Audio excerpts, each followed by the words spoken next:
আসসালামু আলাইকুম। আবৃত্তি করছি কবি আল মাহমুদের পাখির কাছে ফুলের কাছে।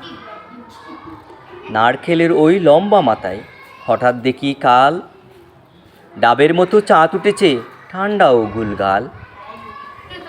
চিটকিনিটা আস্তে খুলে ফিরিয়ে গেলাম ঘর।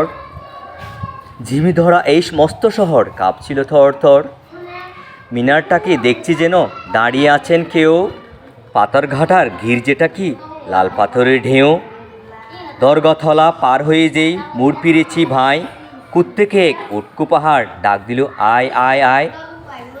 পাহাড়টাকে হাত বুলিয়ে লাল দিঘিটার পাড়, এগিয়ে দেখি জোনাকিদের বর্ষে ধরবার। আমায় দেখে কলকলিয়ে দিঘির খালু জল, বলল এসো আমরা সবাই না ঘুমানোর দল। পকেট থেকে খুলো তোমার পদ্ম লেখার ভাঁজ, রক্ত জবার ঝুপের কাছে কাব্য হবে আজ।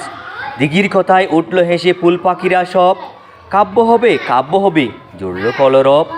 কি আর করি পকেট থেকে খুলে ছড়ার বই, পাখির কাছে ফুলের কাছে মনের কথা কই। Thank you.